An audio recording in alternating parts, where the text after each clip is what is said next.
The coming shock to America's housing market. If the Affordable Care Act is dismantled in its current form, the most immediate wreckage may not appear in hospitals, but in neighborhoods. By early summer, analysts warn a sharp rise in health insurance premiums could tip a significant share of indebted homeowners into default.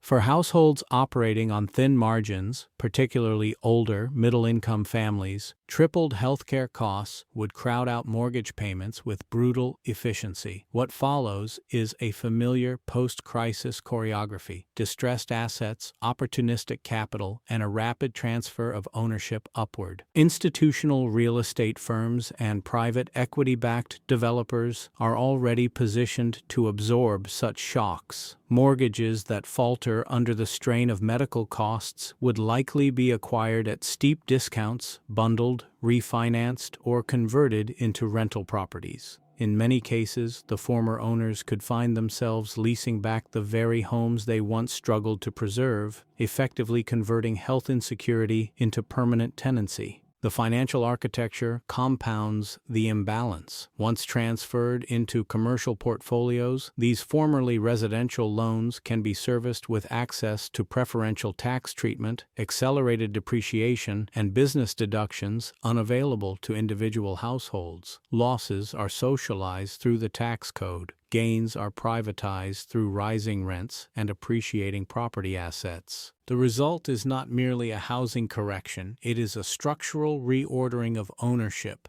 What makes this moment distinct from the foreclosure wave of 2008 is the mechanism: not speculative mortgages, but medical exposure. The pressure point is not reckless lending, but actuarial math. Healthcare costs overwhelming household balance sheets. The target demographics are not subprime borrowers, but precisely the creditworthy middle strata that anchor local economies and school districts. Should this scenario unfold at scale, the political economy implications would be profound. Homeownership has long served as America's primary vehicle for wealth accumulation and intergenerational stability. Its erosion would accelerate a shift already years in the making, from a nation of owners to a nation of renters managed by financial landlords. Such a transformation does not announce itself with sirens. It arrives in spreadsheets, tax filings, and quiet eviction notices. Yet, taken together, it would represent one of the largest single transfers of wealth in modern American history, engineered not by technological disruption, but by legislative subtraction. If healthcare is the trigger and housing the collateral, then the end of the ACA would not merely reshape insurance markets, it would redraw the property map of the United States. And once that map is redrawn, it will not easily be reversed. Imagine choosing between losing your home or having health care. Well, that's what we are looking at, as well as seeing our tax dollars going to the vulture real estate developers that get tax deductions that ruin communities as well as the social safety nets. Thank you for lending me your eyes and your time.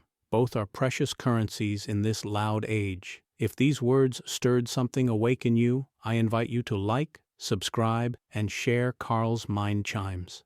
Let's keep ringing the bells that power would rather silence.